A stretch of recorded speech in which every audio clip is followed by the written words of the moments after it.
أعوذ بالله من الشيطان الرجيم. بسم الله الرحمن الرحيم.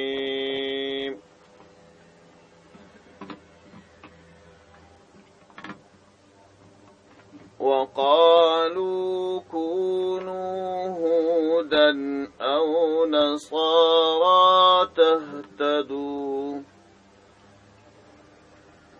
قل بل ملة إبراهيم حنيفا وما كان من المشركين.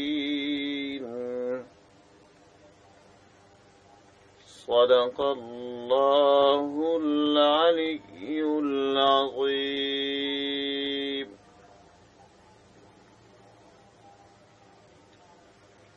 البقرة سورة آیت نمبر 115. په دې آیاتو کې د دې سپارې تر پایه پورې یعنې د دغه رکوع تر پایه پورې رب عز وجل د یهودو ځینې لاسوهنې او ځینې اعمال چې د حقیقت لري و د هغو یاد کوي او مسلمانانو ته هدایت کوي، د مسلمانانو عقاید اعلانوي او دغه یهودیانو ته د مسلمانانو د لوري څخه جواب ورکوي. یهودیانو او نصرانیانو به و خلکو ته ویل که تاسو غواړئ پر هدایت سي، که تاسو غواړئ حق لاره پیدا کړئ نو یهودیان سي. نصرانیانو به ویل که تاسو غواړئ حق لار پیدا کړئ او پر هدایت سي نصرانیان سي. دا خبره د یهودو د نصاراو وه. الله جل جلاله په دې آیاتو کې د مسلمانانو عقاید اعلانوي چې د مسلمانانو عقاید څه دي او د دې دا خبره څومره قدر صحیح ده چې یهودیان سي نو پر هدایت بسي او نصرانیان سي پر هدایت بسي. که چیرې د دغه موجوده یهودیانو او موجوده نصرانیانو خبره تاسو واورئ چې دوی څنګه خپله عقیده اعلانوي او هغه عقیده چې د مسلمانانو د الله اعلانوي دا واورئ، تاسو به پخپله قضاوت وکړئ چې څوک پر هدایت دی. د مسلمانانو عقیده دا ده چې الله جل جلاله و مؤمنانو مسلمانانو ته کم دین قرآن د استولی دی. مسلمانان پر قرآن ایمان لري، مسلمانان پر سید الرسول صلی الله علیه وسلم محمد اخر زمان صلی الله علیه وسلم پر دې ایمان لري. مسلمانان پر هغه وحی او پر هغه دین ایمان لري چې ابراهیم علیه السلام ته راغلی دی، اسماعیل علیه السلام ته راغلی دی، اسحاق علیه السلام ته راغلی دی، یعقوب علیه السلام ته راغلی دی. وروسته چې د یعقوب علیه السلام په نسل کې کم انبیا دي هغو ته راغلی دي. مسلمانان پر دې ټولو انبیاو باندې ایمان لري او د مسلمانانو دا عقیده ده د هیڅ پیغمبر فرق نه کوي، ټول د الله انبیا بولي او ټول حق بولي، پر یوه پیغمبر بد ویل نه کوي، تمام ادیان مني. دا د مسلمانانو عقیده ده. او د کافرانو عقیده څنګه ده؟ د یهودیانو عقیده څنګه ده؟ د نصرانیانو عقیده هغه اصلي عقیده یې نه ده چې دوی اعلانوي. د یهودیانو عقیده دا ده چې دوی عیسی علیه السلام نه مني، پیغمبر صلی الله علیه وسلم نه مني. په تورات کې دوی ته خبره سوې ده چې تاسو ته به په آخره زمانه کې یو پیغمبر پیدا سي، نوم به احمد و محمد وي، پر هغه ایمان راوړئ، دوی یې نه راوړي. په تورات ته خپله دغه برخه نه مني. او عزیر علیه السلام نعوذ بالله د الله زوی بولي. او همدا ډول یحیی علیه السلام نه مني ځکه دی قتل کړی دی، او زکریا علیه السلام نه مني ځکه دی قتل کړی دی. او د عیسویانو عقیده دا ده چې دی عیسی علیه السلام نعوذ بالله د خدای زوی بولي. محمد رسول الله صلی الله علیه وسلم نه مني. او مریم علیه السلام چې د عیسی علیه السلام مور ده، دا اعاذنا الله د خدای مېرمن بولي. دا د یهودیانو او نصرانیانو عقاید دي. دا د مسلمانانو عقیده ده چې الله واحد او لا شریک، ټول انبیا حق، ټول آسماني کتابونه حق، ټول انبیا او رسولان حق، ملائکه حقي. تاسو قضاوت وکړئ د عقل په لحاظ باندې د چا دین به حق وي. آیا هغه دین به حق وي چې د الله عزوجل خبرې ردوي؟ آیا د هغه چا عقیده به صحیح وي چې د خپل رب خبرې نه مني؟ آیا د هغه چا عقیده به حق وي چې د خپل رب استازي وژني او هغه ته سپکې سپورې وایي؟ او که به دا دین حق وي چې هغه د الله ټول استازو ته احترام لري، د الله عزوجل ټول احکام مني، د الله عزوجل د لوري څخه چې کوم دینونه راغلي دي ټولو ته احترام لري، تاسې دا خبره عقل ته وارزوئ. معلومه خبره ده چې دا دین د هغه کسانو دین چې د خپل رب تمام احکام مني، د خپل رب د تمامو استازو احترام کوي، سپکاوی نه کوي، د خپل رب د لوري څخه تمام کتابونه راغلي دغو احترام کوي. د دې خلکو عقیده صحیح ده د هغه چا په پرتله باندې چې د خپل رب سپکوالی کوي. دا یو دلیل دی چې د دا آیاتو څخه او دغه هدایت چې الله کړی دی د دې څخه عقلا معلومیږي. دا یو رقم دلیل دی، صراحتا نه ځینې معلومیږي، اشارتا دا دلیل ځینې معلومیږي. او دوهم نو ښکاره دلیل الله جل جلاله دې خلکو ته وایي چې الله خو وایي ستاسو دغه ادعا رد ده، نو الله به ښه خبرې که تاسو ونیسئ ووایاست. الله فرمایي چې د اسلام دین حق دی او دا تاسو چې کومې عقیدې اعلانوي دا باطلې دي. تاسو ښه پوهېږئ که الله ووایاست، الله ښه پوهېږي. نو چې الله ښه پوهېږي تاسو الله ته تسلیم سئ. ستاسو خبرو ته موږ نسو تسلیمېدلی. راځو د دې آیاتو ترجمې ته. اول وارې د دې نامشروع غوښتنې او نامشروع خبرې. وقالو ویل به د اهل کتابو کونو سی هودن یهودیان سی او نصارا یا نصرانیان سی تهددو تاسو به پر هدایت سی. قلت ورته ووایه بل خبره دا د ملت ابراهیم، ملت ابراهیمي چې دی حنیفه، دا د حق لوري تمایل دی، د باطل څخه د حق لوري تمایل دی. وما کان من المشرکین، او ابراهیم علیه السلام خو د مشرکانو څخه نو. د مکې خلکو ټوله و بوتانو ته عبادت کاوه. ابراهیم علیه السلام خو د شرک د پاره څومره ستړیاوې وګاللې چې شرک له منځه یوسي. بوتان یې مات کړل. د بوتانو د ماتولو په وجه باندې نمرود 6 میاشتې اور ورته بل کړي. ابراهیم علیه السلام خو مشرک نو. یهودیان هغه دی عزیر علیه السلام د خدای زوی بولي، نعوذ بالله شرک. ابراهیم علیه السلام خو مشرک نو. عیسویان هغه دی عیسی علیه السلام نعوذ بالله د خدای زوی بولي، عیسی علیه السلام د خدای اولاد بولي. دا خو دی شرک. ابراهیم علیه السلام خو مشرک نو. حال دا چې مشرکان هم دعوه کوي چې موږ پر ملت ابراهیمي یو. یهودیان هم دعوه کوي، نصرانیان هم دعوه کوي. سره د دې درو واړو دعوو د درو سرو دعوې غلطې دي، بلکې مسلمانان پر ملت ابراهیمي دي چې د شرک پاک او تمام ادیانو ته احترام لري. قلت ورته وایه ای پیغمبر آمنا بالله، زموږ ایمان دی پر الله باندې، وما انزل الینا، او پر هغه کتاب باندې چې نازل کړل سوی دی و موږ ته، وما پر هغه کتاب باندې انزل چې نازل کړل سوی دی الى ابراهیم و ابراهیم علیه السلام ته، و اسماعیل او اسماعیل علیه السلام ته، و اسحاق او اسحاق علیه السلام ته، و یعقوب او یعقوب علیه السلام ته، والاسباط او اولاد ته د یعقوب علیه السلام، وما هغه احکام اوتیه چې ورکړل سوي دي موسی علیه السلام ته، و عیسی او عیسی علیه السلام ته، وما هغه احکام اوتی النبیون چې نور انبیاء ته ورکول سوي دي من ربهم د خپل رب د لوري څخه، لا نفرقو موږ فرق نکو بین احد په منځ کې د یوه د دوی منهم د دوی څخه، ونحن موږ چې یو له د الله لره مسلمون غاړه ایښودونکي یو. د مسلمانانو عقیده ده.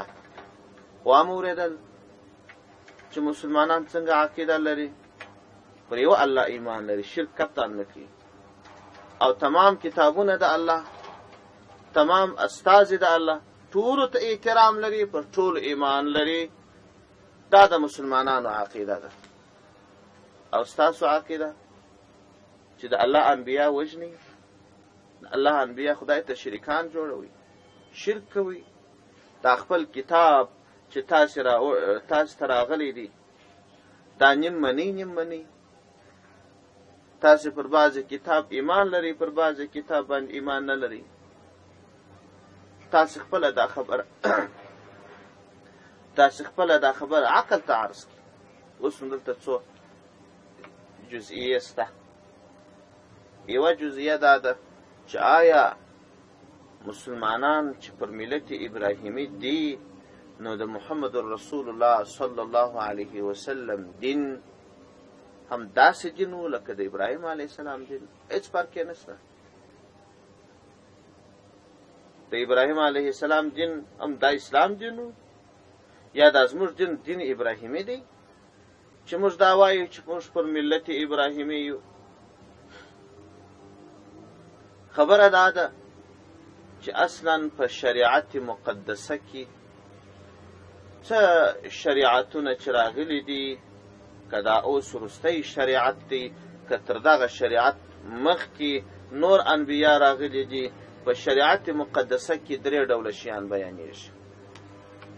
اصول العقائد، عقیدوي مسائل، چې الله زموږ رب دی او زموږ رب څنګه ذات دی، او تر دې ژوند وروسته مرګ راځي، د قبر ژوند دی، قیامت دی، حساب و کتاب دی، جنت دی، دوزخ دی، د الله عز وجل د لوري څخه استازي یا انبیا دي، ملائکې دي، آسماني کتابونه دي. دې ته اصول العقائد وایي. دا اصول العقائد کې تمام دینونه سره متفق دي. د آدم علیه السلام څخه رانیولې بیا دغه پیغمبر چې محمد رسول الله صلی الله علیه وسلم دی، تر دغه پیغمبره پورې ټول دینونه په اصول العقائدو کې سره یو دي. ټول دا وایي چې الله یو دی. ټول دینونه دا وایي چې د الله عز وجل استازي حق دي.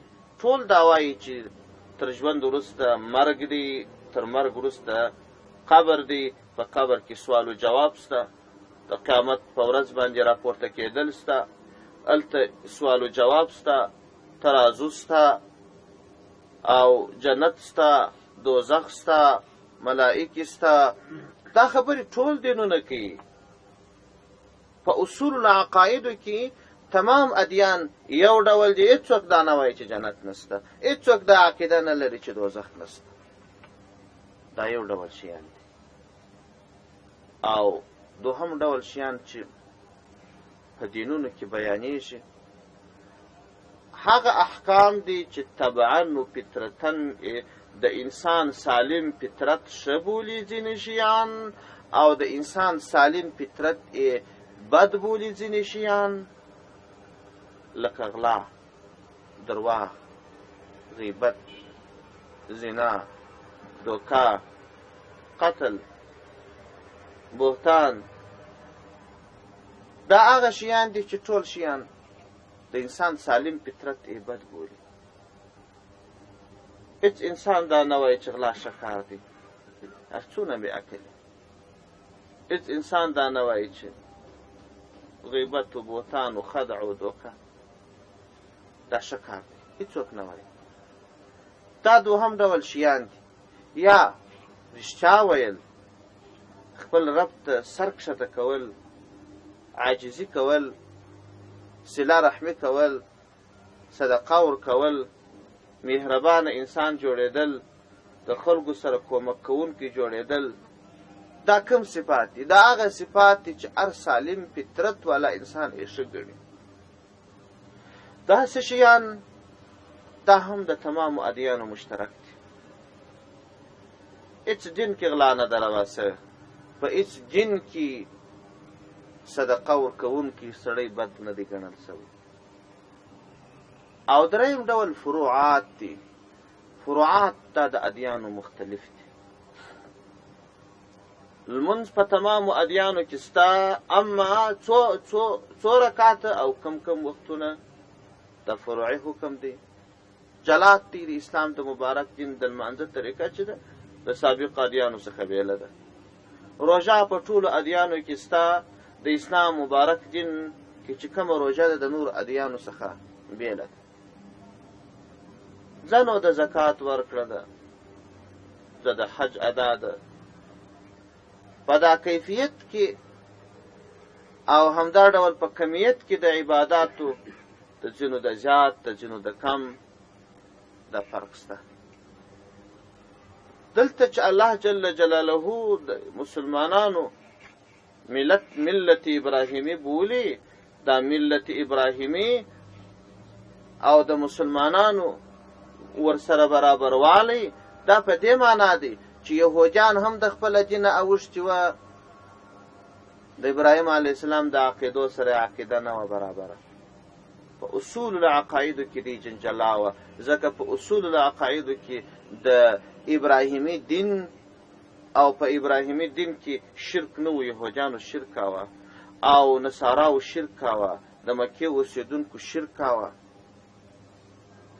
یهودیان و نصرانیان و چې ځینې انبیا یې منل، ځینې یې نه منل، ځینې کتابونه یې منل، ځینې یې نه منل. په اصول العقایدو کې زموږ دغه عقیده چې اعلان سوه دا هم داسې عقیده ده لکه د ابراهیم علیه السلام. ابراهیم علیه السلام عقیده کې هم د یوه الله عبادت، ټول انبیاو ته درناوی، ټول انبیاو باندې ایمان، ټول اسماني کتابونه منل، هغو ته درناوی کول.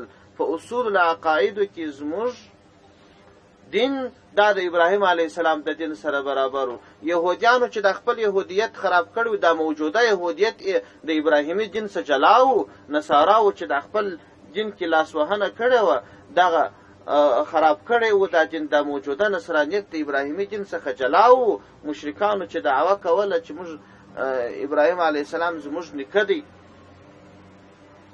دا خبره د دوی د منلو نه وه، درواغ یې ویل. یوازنی خلق، یوازنی دین د اسلام دین و چې د ابراهیمي دین سره برابر و. هغه دوه شانو کې برابر دی، په فروعاتو کې جلا دی. دا یوه خبره. دوهمه خبره دا ده چې دلته الله جل جلاله څلور انبیا یاد کړه: ابراهیم علیه السلام، اسماعیل علیه السلام، اسحاق علیه السلام، یعقوب علیه السلام، والاسباط او اولادونه د یعقوب علیه السلام. اسباط، هر نبی اولادونه درلوده. ابراهیم علیه السلام هم درلوده، اسحاق علیه السلام هم درلوده. یا وروسته الله جل جلاله نور انبیا یادی: موسی علیه السلام، عیسی علیه السلام. خاص ډول د یعقوب علیه السلام اولادونه یاد کړل. دا نو ولې؟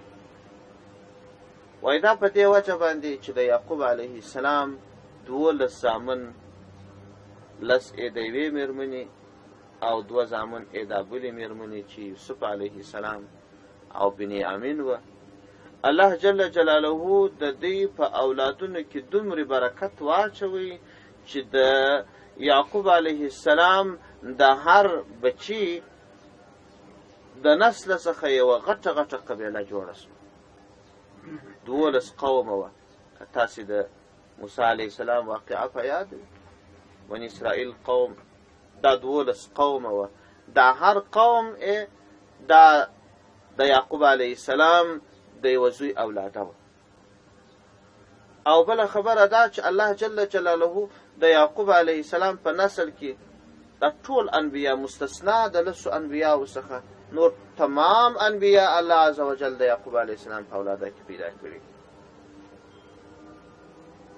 حضرت نوح علیه السلام، حضرت شعیب علیه السلام، حضرت هود علیه السلام، حضرت صالح علیه السلام، حضرت ابراهیم علیه السلام او حضرت لوط علیه السلام، حضرت اسحاق علیه السلام، حضرت یعقوب علیه السلام، حضرت محمد صلی الله علیه وسلم، دا لس انبیا دي. د دغه لسو انبیاو اخواته نور تمام انبیا د یعقوب علیه السلام په اولاده کې پیدا شوي دي. د ده اولادونه او د ده نسل هم د نفوسو د لحاظه ډېر وو، هم الله عز وجل دومره انبیا پکښې پیدا کړي وه، ځکه د یعقوب علیه السلام اولادونه الله مستقل یاد کړل. والاسباط او اولادونه د یعقوب علیه السلام. یعقوب علیه السلام چې کله د شام څخه مصر ته تلي 2 نفره د ده کورنۍ وه چې یوسف علیه السلام د مصر باچا جوړ. د فرعون په حکومت کې 6,10,000 یا څه زیات دومره قدر نفوس جوړ شو. په هر صورت د اسباطو یادونه په دې وجه وه. درېیمه خبره دا چې الله جل جلاله دلته د مسلمانانو په عقیده کې فرمایي لا نفرق بین احد منهم، موږ د دې انبیاو په منځ کې فرق نه کوو. آیا د انبیانو ټول په مرتبه کې یو دي چې فرق یې نه کوو؟ موسی علیه السلام هم منو، عیسی علیه السلام هم منو، عیسی علیه السلام هم منو. په دې اړه زموږ د اهل سنت والجماعه عقیده دا ده چې موږ یې په ایمان راوړلو کې فرق نه کوو، ټول منو. البته په فضیلت کې فرق شته. د ځینو انبیاو مرتبه لوړه ده او د ځینو انبیاو مرتبه ټیټه ده. اولو العزم انبیا دا تر نورو کسانو تر نورو انبیاو لوړ دي. د رسولانو مرتبه تر انبیاو لوړه ده چې رسول نبی وي، رسول نه وي، او څوک چې رسول هم وي نبی هم وي. یا په ټولو انبیاو کې وروستی پیغمبر سیدنا محمد صلی الله علیه وسلم د ده مرتبه تر نور انبیاو لوړه ده. دا فرق موږ نه کوو. د دې معنا دا چې یو منو یو نه منو، هسې په فضیلت و مرتبه کې فرق شته. راځو پسې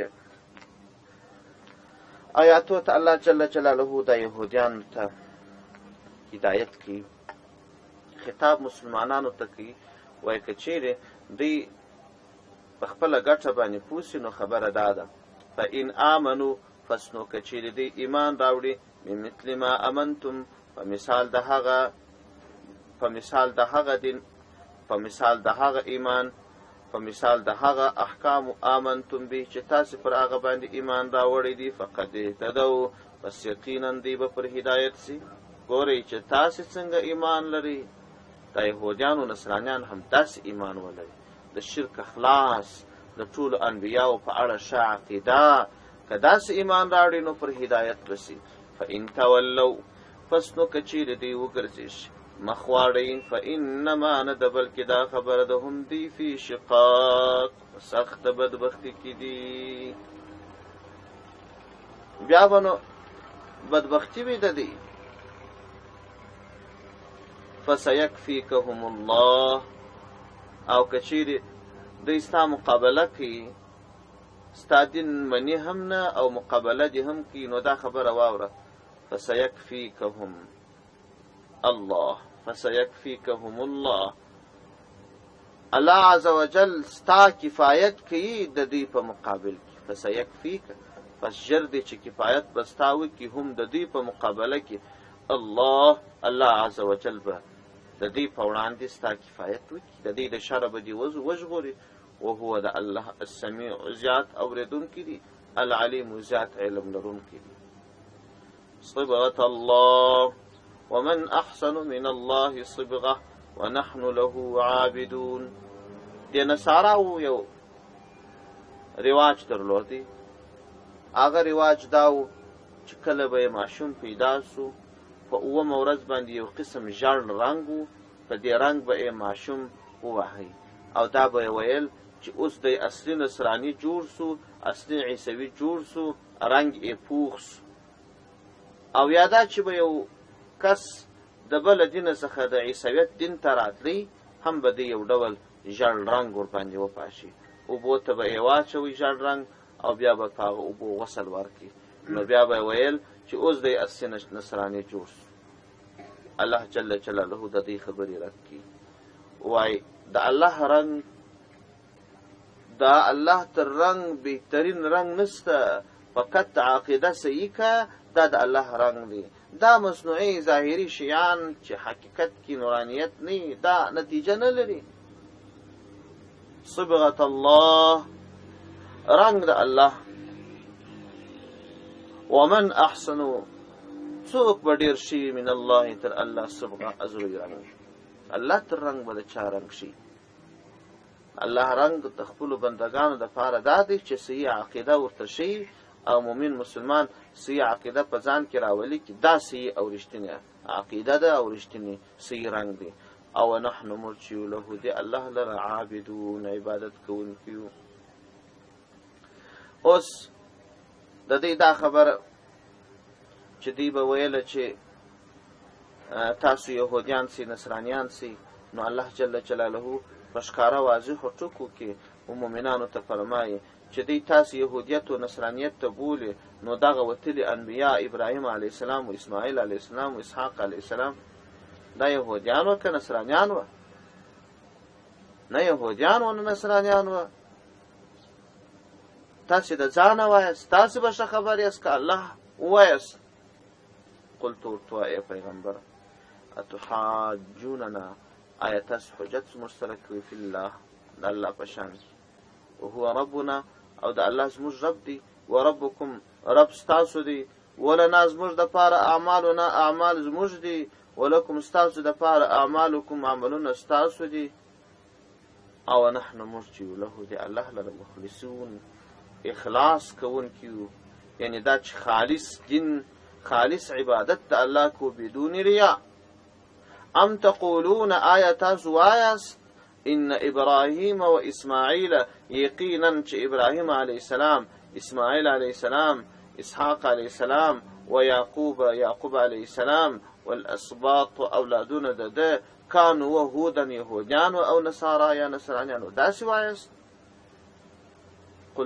قلت ورته وایه ای پیغمبره دوی ته داسې وویل اانتم اعلم ام الله، آیا تاسو ښه علم لرونکي یاست که الله؟ ومن اظلمو، څوک به ډېر ظالم وي، ممن تر هغه چا کتم شهادتن چې پټه کې شاهدي، عنده په نیز خپل، من الله د الله څخه، چې په یو شي باندې خبر وي او دی هغه شاهدي پټه کړي. او وما الله، نه دی الله پاک بغافل، غافل نه خبره نه دی، عما د هغه کارونو څخه تعملون چې تاسو یې کوئ. او تلک امتون، د دې آیت کلمات تفسیر همداسې دی لکه د تېر درس وروستی تفسیر. تلک امتون قد خلت، دغه انبیا دا خو یو جماعت و چې تیر سوي دي، لها د امت لره ما کسبت، د هغه اعمالو بدله ده چې دوی یې کسب کړي دي، او لکم تاسو ته ما کسبت، د هغه اعمالو بدله ده چې تاسو یې کسب کړي دي. ولا تسألون، او ستاسو څه سوال نه کېږي، عما د هغه شیانو څخه کانو چې و دوی یعملون عمل یې کوه، او د دوی څخه بیا ستاسې د اعمالو سوال نه کېږي. سبحان ربك رب العزة عما يصفون، وسلام على المرسلين والحمد لله رب العالمين.